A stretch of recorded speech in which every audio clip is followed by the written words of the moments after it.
अस्सलामु अलैकुम। बेशक सही मालूमात कुरान हदीस से होगी। उम्मीद करता हूँ आप हमारी वीडियो को पूरी देखेंगे और शैतान के वसवसे में नहीं आएंगे। बिस्मिल्लाह। कुरान करीम में हज़रत यूसुफ़ अलैहिस्सलाम के वाक़ियों को अहसनुल क़सस यानी तमाम किस्सों में सबसे अच्छा किस्सा बतलाया गया है। आप अल्लाह के नबी हज़रत याकूब अलैहिस्सलाम के सबसे चहेते बेटे थे। आपके कुल 11 भाई थे, जिसमें एक सगा भाई और बाकी सभी सौतेले भाई थे। अल्लाह ने आपको ख्वाबों की ताबीरों का इल्म अता फरमाया था। जब आप छोटे थे तो आपने एक ख्वाब देखा कि 11 सितारे और चांद और सूरज आपको सजदा कर रहे हैं, जिसे आपने वालिद मोहतरम को बतलाया तो उन्होंने उन्हें इस ख्वाब को भाइयों से बतलाने से मना किया। मगर जब ये बात भाइयों को मालूम हुई और जब उन्होंने देखा कि यूसुफ़ अलैहिस्सलाम को उनके वालिद बहुत चाहते हैं, तो उन्होंने यूसुफ़ अलैहिस्सलाम को मारने की गरज से जंगल ले गए और एक गहरे कुओं में फेंक दिया। और यूसुफ़ अलैहिस्सलाम के सगे भाई को भी डराया कि अगर उन्होंने वालिद को बतलाया तो वो उसे भी मार देंगे। उन भाइयों ने यूसुफ़ अलैहिस्सलाम के कुर्ते में बकरी का खून लगाकर अपने वालिद को बतलाया कि एक भेड़िए ने उन्हें मारकर जंगल में ले गया। हज़रत याकूब अपने बेटों के फरेब और मक्र को समझ गए और फरमाया, बड़ा ही चालाक भेड़िया रहा होगा जिसने यूसुफ को मार दिया और कुर्ता भी नहीं फटा, कहकर वे रोने लगे। बेटे के गम में वे इतना रोए कि उनकी आंखों की बिनाई रोशनी भी चली गई। यूसुफ अलैहिस्सलाम को रोज़ उनके सौतेले भाई आकर देखते कि कहीं वो कुएं से बाहर तो नहीं आ गए, मगर अल्लाह ने आपको बचा लिया और आप इस कुएं में 3 दिनों तक रहे। तभी मिस्र की तरफ जाने वाला एक काफिला उधर से गुजरा और उसमें से एक शख्स ने जब इस कुएं को देखा तो डोल डालकर पानी निकालना चाहा, तो उस डोल की मदद से आप कुएं से बाहर आ गए। आपके भाइयों को जब मालूम हुआ तो उन्होंने कहा कि ये हमारा भागा हुआ गुलाम है, और फिर उन्होंने उन्हें 20 दिरहम में उन काफिले वालों के पास बेच दिया। यूसुफ अलैहिस्सलाम मिस्र के बाजार में लाए गए, जहां गुलामों को बेचा जाता था। आप बेहद खूबसूरत थे। उन्हें मिस्र के अमीर मिस्र ने ख़रीद लिया और अपने शाही महल ले आया और अपनी औरत जुलेखा के पास ले गया। यूसुफ अलैहिस्सलाम की खूबसूरती देखकर उसके बदकारी का ख्याल पैदा हो गया और उसने जब ज़बरदस्ती करनी चाही तो आप महल से बाहर की तरफ भागे और जुलेखा ने जो उन्हें पकड़ना चाहा तो आपका कुर्ता फट गया। तभी उसका शौहर अजीज़े मिस्र आ गया। तब इस बदकार औरत ने सारा इल्ज़ाम यूसुफ अलैहिस्सलाम पर डालते हुए उन पर इल्ज़ाम लगा दिया। यूसुफ अलैहिस्सलाम ने कहा कि किसी छोटे बधों को लाया जाए, वो भी गवाही देगा कि गुनहगार कौन है। लिहाजा एक 4 साल का बधा जो इत्तेफाक से करीब ही था लाया गया। उस बधों ने कहा, अगर कुर्ता आगे से फटा हो तो फिर यूसुफ अलैहिस्सलाम गुनहगार होते, और अगर पीछे से फटा हो तो औरत गुनहगार होगी। अमीर मिस्र सारा माजरा समझ गया कि यूसुफ अलैहिस्सलाम गुनहगार नहीं है, बल्कि जुलेखा गुनहगार हैं।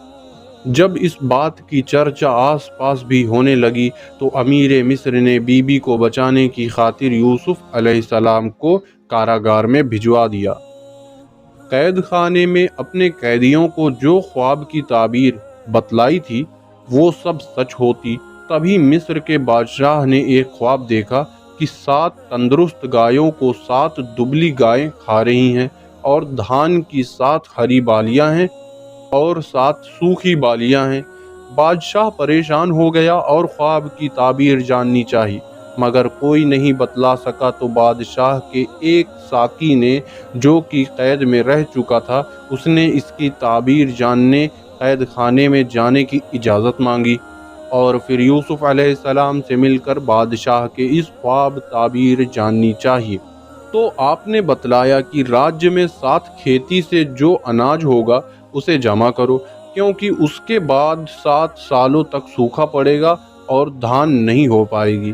तब ये जमा की हुई धान काम आएगी। اس کے بعد پھر ہریالی ہوگی۔ بادشاہ کو جب اس قاصد نے یہ سب بات بتلائی تو بادشاہ نے انہیں قید خانے سے باہر لانے کا حکم دیا، مگر آپ نے جواب دیا کہ وہ تب تک قید خانے سے باہر نہیں آئیں گے جب تک ان کی بے گناہی سامنے نہیں آ جائے گی۔ تب بادشاہ نے ساری باتوں کی تصدیق کروائی تو زلیخا نے بھی اپنا جرم قبول کر لیا اور گواہی دی کہ یوسف علیہ السلام بے قصور ہیں۔ تب بادشاہ نے انہیں قید خانے سے بلوایا اور ان سے اتنا زیادہ پربھاوت اور خوش ہوا کہ اس نے آپ سے کہا، آپ جو چاہے عہدہ لیں مگر اسی محل میں رہیں۔ تب آپ نے بادشاہ کے خزانے سے تقسیم کیے جانے والے غلے کا انتظام سنبھال لیا اور پھر بادشاہ نے حکومت اور اس کے سارے انتظامات ہی ان کے حوالے کر دی۔ ان کے خواب کے مطابق ہی 7 سالوں کی ہریالی کے بعد 7 سال سوکھا پڑا۔ اناج کی فروخت کرنے لوگ دور دور سے آنے لگے۔ اس دوران ایک روز یوسف علیہ السلام کے بھائی بھی بادشاہ کے دربار میں غلہ لینے پہنچے۔ اپنے بھائیوں کو دیکھتے ہی یوسف علیہ السلام نے انہیں پہچان لیا، مگر بھائی انہیں نہیں پہچان سکے۔ یوسف علیہ السلام نے انہیں غلہ دے کر ودا کیا اور کہا، اگلی بار اپنے بھائی کو لے کر نہیں آئے تو غلہ نہیں ملے گا۔ آپ نے جاتے سمے ان کی بوریوں میں نقد بھی رکھوا دیا۔ یوسف علیہ السلام کے بھائیوں نے ساری باتیں اپنے والد کو بتلائیں اور اپنے بھائی بین کو لے جانے کی اجازت مانگی اور اس کی حفاظت کا عہد کر وہ دوبارہ مصر پہنچے۔ یوسف علیہ السلام نے دھیرے سے اپنے بھائی بین کو بتلا دیا کہ میں تمہارے بھائی یوسف ہوں، اور اسے اپنے پاس روک لیا اور بھائیوں کو واپس کر دیا۔ تبھی بھائی بہت مایوس ہو گئے۔ تب انت میں یوسف علیہ السلام نے ان سے کہا کہ یاد کرو تم نے اپنے بھائی یوسف کے ساتھ کیسا سلوک کیا تھا۔